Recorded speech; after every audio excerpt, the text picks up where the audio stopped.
Do's and don'ts with Dave. We're going to talk about college ID camps today.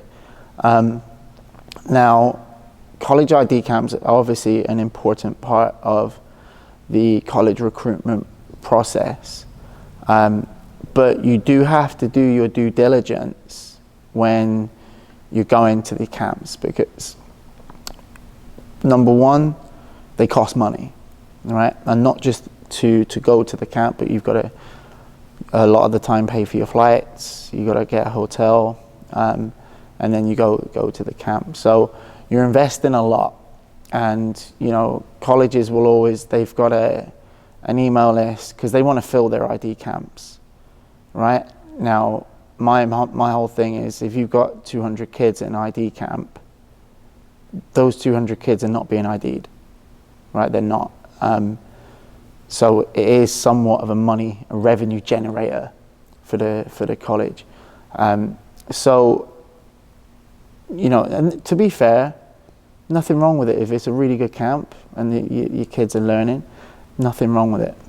But it has to be a good one. So you do your due diligence. So what I have players do is reach out, first of all, and find out how many players on the current roster or incoming rosters were ID'd at a camp, right? And if it's, honestly, if it's even one or two, that's a good sign, right? Because they've noticed the people at a camp and they've recruited them, so that's really good. If it's zero and it hasn't been any for a while, then that's a little bit of a red flag, right? Because then you're just looking at a soccer camp. It's not a real ID camp. And I've gone into this before with your due diligence. Like when you get to the camp, usually at these camps there are current players, correct, who help out, talk to them about the camp, about the school, and usually the head coach is there. Now, if the head coach isn't there, it doesn't mean it's a bad thing, because a lot of the time the assistants are doing the recruiting, so they know what they're doing. But talk to them and get a sense of who they are as people, because you can hide anything in emails and text messages, right? You can hide who you are. But when you talk to someone, your gut feeling kicks in. And let me tell you, like a soccer hack, your gut feeling is never ever wrong.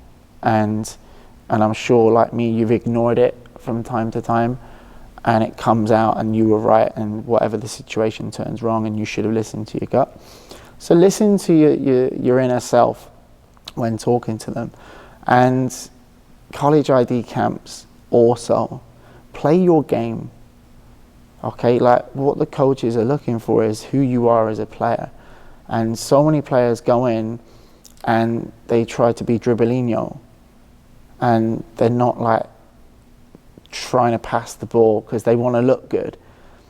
But the coaches see that at every camp. And unless you are like Messi or Maradona or Marta, right, Kim Little, they don't want to see that. They want to see who you are as a player. Also, ID camps.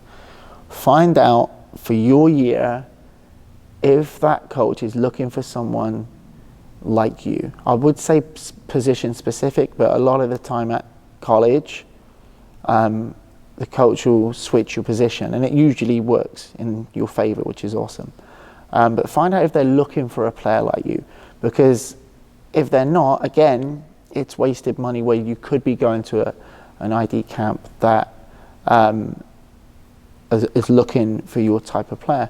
And that's not to say that don't go for fun, because some of these camps are superb. But do your due diligence, look into it, talk to the coaches who are there, talk to the players that are there, have fun and show who you are as a player. Write little micro goals for yourself of like what kind of impact you want to make at the camp, and that'll come through.